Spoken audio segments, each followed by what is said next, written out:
Welcome to Weekly Digest, where we highlight the works of ministers of government as they push the administration's development agenda. The Ministry of Human Services and Social Security continues to empower women through the Women's Innovative and Investment Network, WIN. On Monday, 63 participants of the program received sewing machines, gas stoves, and certificates to propel them into financial independence through entrepreneurship. We have created this program in such a way that it's practical, it's applicable, and it provides the impetus and opportunity for you to not only gain in terms of learning, but for you to utilize what you've learned to be able to set up many avenues where collectively through consortiums or individually you can move into the field of entrepreneurship. It is my personal wish that we have many more women as entrepreneurs, many more women having the ability to gain employment and to enjoy equal pay, and for many women to understand that there is always an opportunity for upward mobility and for growth. Moreover, women-owned businesses will soon sell their products on the WIN app with the addition of a point-of-sale feature. This, in addition to becoming a point of sale, will generate a number of other business ideas, which I hope will center around things like transportation, delivery, to name just two of them. Negotiations are ongoing between the Government of Panama and the Guyana Rice Development Board as government works to recover the approximately $7 million owed to Guyanese millers. In this case, large quantities of rice were purchased from local farmers and sold to the Panamanian government on credit. However, payments were never received. Based upon the proposals we have received, which we are actively considering, Guyana may have to forego the interest that would have accrued under the debt. The interest is almost the same size or larger than the principal now, having regard to the length of time that the monies took to be paid. Over 100 families in several villages along the west coast of Berbice will this year receive their certificates of title as part of the ongoing land regularization exercise. The Ministry of Legal Affairs is executing this initiative in collaboration with the Guyana Lands and Survey Commission.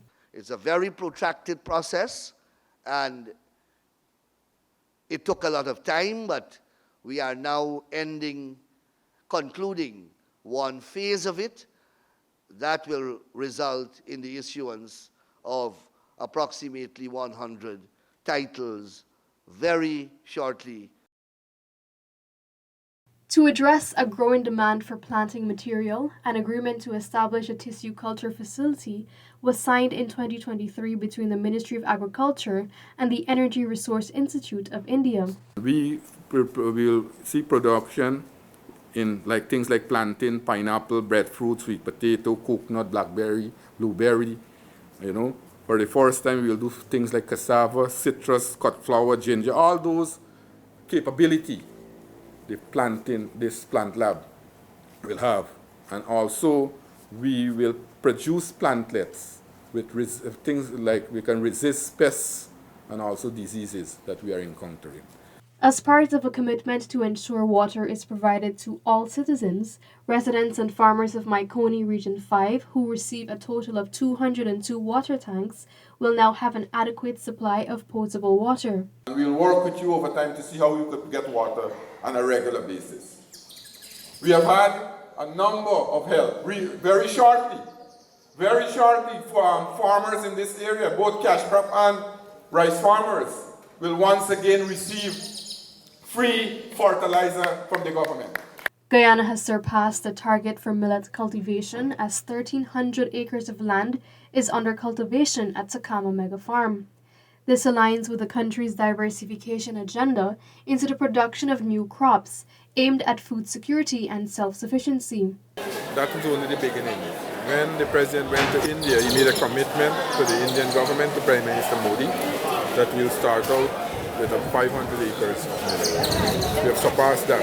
Over 100% we have surpassed that. We are now 1,300. With the ongoing construction works on the new pump station at Cottage Maikoni Region 5, which is expected to be completed within 3 months, the region's drainage and irrigation system is set to be further strengthened.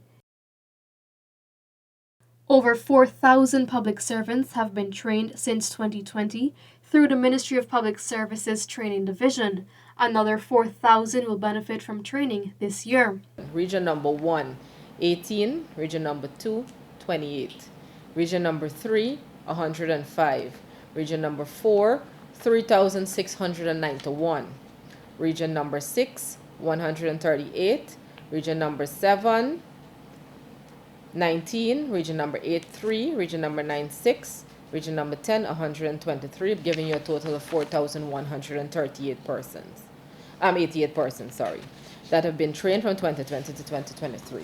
Further, the Ministry of Public Service will commence a Spanish language training program in partnership with Coursera in March this year. This is where we will advertise. Persons would be able to apply through an online process, and Coursera has their requirements for the program as well. So, but it is to ensure that public servants, again, we are taking a course of development as well as modernization. So we want to be able to have public servants not be left back because you're dealing with the public and you're also having to do so much online. Residents of Kitty will soon be exposed to a plethora of training and employment opportunities after a fruitful engagement with 4 government ministers at the intersection of Alexander and William Streets. To build this country, we need the skills, the energies, ideas of everyone. That's the reality, especially at this pace. We have to deploy all of our human capital, human skills, in order to build this country at the rate at which we want to do it. Within the next 3 years, more than 1,000 certified welders and fabricators are needed to meet the demand in the oil and gas sector. In this business, you will have competitors. As a matter of fact, it would be remiss of me not to say that in the current construct of how things are in Guyana, we need, at least within the next 3 years, more than 1,000 high-class certified welders and fabricators just for the oil and gas industry. And that is why the PPPC government has decided that we are opening up a skills training center at Port Moran. With a focus on investment, this year's budget is anticipated to propel Guyana closer to achieving universal secondary education. The budget will be utilized to fulfill many of the commitments to enhance the delivery and quality of education. So I think this budget, I hope, fingers crossed, we ask for things that, and then it has to be balanced across ministries, will allow us to give more access, which is what I spoke about. We have a couple of regions where we really need to be building secondary schools if we are to offer access to children. That's one we hope to get done and get done properly. Small business owners in Region 4 received their small business grants as government continues to honor its commitment to support small business development. Government continues to give an unwavering support to you, small business owners, and this is coming as a direct result of our manifesto promised when we campaigned in 2020 that we promise that we will give continued support and unwavering support to our small business development.